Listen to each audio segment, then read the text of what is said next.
Happy to see you today as we get started with a new edition of CNN Student News. I'm Carl Azuz at the CNN Center. First up, the troubled relationship between Russia and the U.S. seems to be getting worse. On Monday, Russia announced that it was suspending part of an agreement with America focused on reducing the two countries' nuclear weapons. The agreement was signed in the year 2000. It was for the two nations to get rid of their extra plutonium, an element that can be used to make nuclear weapons. But because of what it called unfriendly actions by the U.S., Russia said the deal was suspended. Analysts say it's mostly a symbolic move that follows a series of recent disagreements between the two countries. The U.S. also made an announcement concerning Russia, that it was suspending talks with the country over ending the violence in Syria. You might remember that Russia and the U.S. organized a short-lived ceasefire there. The U.S. blamed Russia for making commitments in Syria that it didn't follow, but America says it's still looking for ways to find peace in Syria. A U.S. State Department spokesperson said the decision to end talks with Russia was not linked to Russia's suspension of the plutonium agreement. In the U.S. presidential race, we've talked a lot about Democratic nominee Hillary Clinton and Republican nominee Donald Trump, not as much about Democratic Senator Tim Kaine and Republican Governor Mike Pence. They're the two main parties' vice presidential running mates. The Democrat represents the U.S. state of Virginia. Tim Kaine was elected to the job in 2012. Before that, he served as Virginia's governor from 2006 to 2010. And before that, Mr. Kaine worked as an attorney and taught part-time at the University of Richmond School of Law. He was named Hillary Clinton's running mate on July 22nd. The Republican governs the U.S. state of Indiana. Mike Pence was elected to the job in 2012. Before that, he served Indiana in the U.S. House of Representatives. And before that, Mr. Pence worked as an attorney and hosted a radio show and local TV program. He was named Donald Trump's running mate on July 15th. The two candidates took the stage last night for the one and only U.S. vice presidential debate. It was held at Longwood University in Farmville, Virginia, and it was a chance for the men to discuss what the nation would look like under a Clinton or Trump administration. We're going to bring you some of the highlights in tomorrow's show. For now, a quick look at how the polls and an electoral map appeared for the Democratic and Republican nominees. The numbers say this was a very good week for Hillary Clinton. Look at this. She is at 47%, 5 points ahead of Donald Trump. She was 2 points behind him about a month ago. Johnson down here at 7%, Stein at 2%. Of course, what really matters in all of this is the electoral vote. And if you look at the map as we project it right now, yeah, you see a lot of red. But in the big population centers out here and over here, that's where you have a lot of electoral votes, and they're going solidly blue. Some of the light blue ones in here also tilting that way. If Hillary Clinton wins nothing but the blue states on this map, she has won the election. Donald Trump has to win all the red states, all of the light red or pink states here, plus the yellow battleground states, and he has to tip one of the light blue states in his direction if he's going to have a chance of winning on the Electoral College. It can be done, but it is a reach. And the enthusiasm gap is closing. For a long time there, we saw tremendous enthusiasm on his side, very little on her side. It's still in his favor, but she's getting considerably closer. But here's one last thing that is really worth bearing in mind and ought to worry both parties. When you ask voters out there their general opinion of both of these candidates, they're still seen in a negative light, which suggests that no matter which one wins, the public may have a very hard time watching that inauguration come January.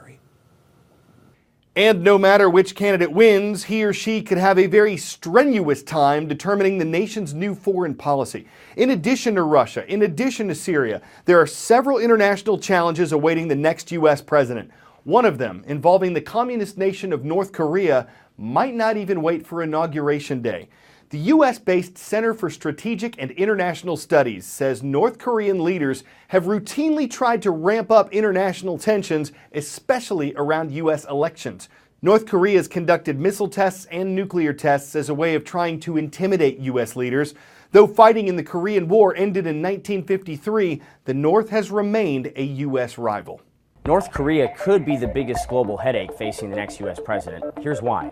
It's a real and growing nuclear threat, not only to the region, but potentially the world. Their leader, Kim Jong-un, is relentless. Sanctions and warnings have done little to slow his nuclear ambition. In fact, he's accelerated his weapons program. Kim wants an arsenal of nuclear missiles capable of hitting the U.S., and he's developing missiles that can be fired from submarines and mobile launchers, making them really hard to track.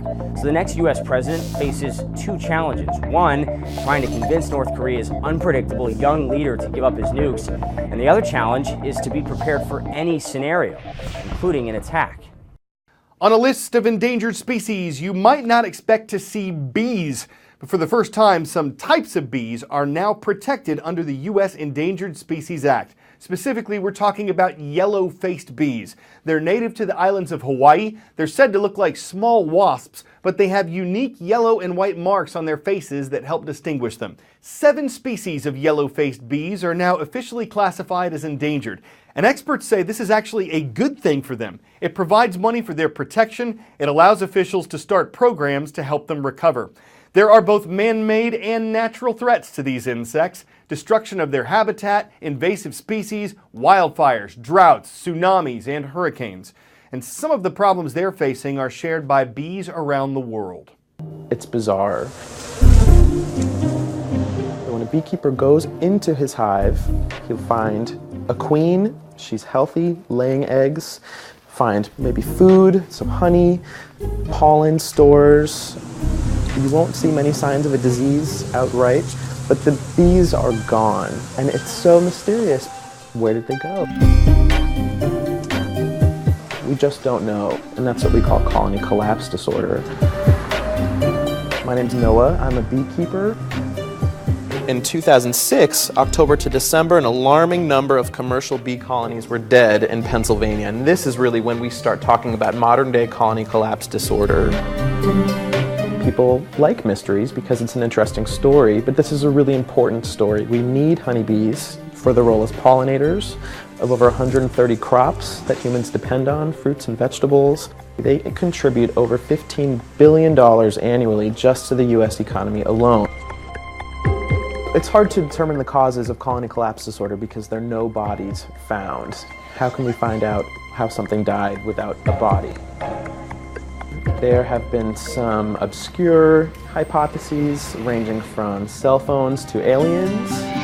Those are not well supported, but certainly discussed. And then there are some more well supported hypotheses, including lack of nutrition, so due to habitat loss, we have fewer flowers around, and also diseases.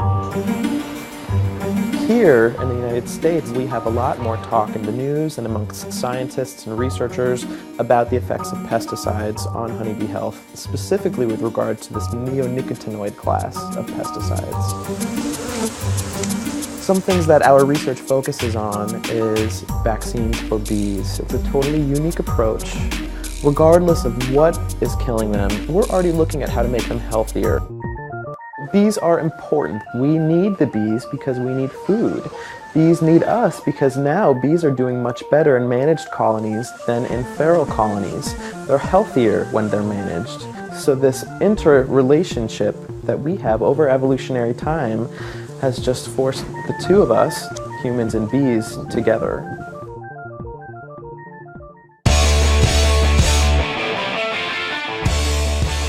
Okay, we've heard of car wraps, matte paint jobs, bed liner paint jobs, but for this custom covering, you'll need to rub more than 2 cents together because it took 51,300 of them, plus multiple bottles of various kinds of glue. The coinage alone adds an additional 282 pounds of weight to the truck, and the man who made it says it took him 7 weeks, working 6 to 7 hours a day to put it all together. He keeps extra glue for when the hood or doors slam and knock a few cents off, but all in all, he says it's worth every penny, especially since it stays in mint condition. And while a lot of folks would like to offer their 2 cents on that or get a penny for their thoughts, it kind of turns the whole customization idea on its head, though to drive it, you'd have to love heavy metal. This is CNN Student News, where we're always linking news and puns just to see what we can coin. I'm Carl Azuz.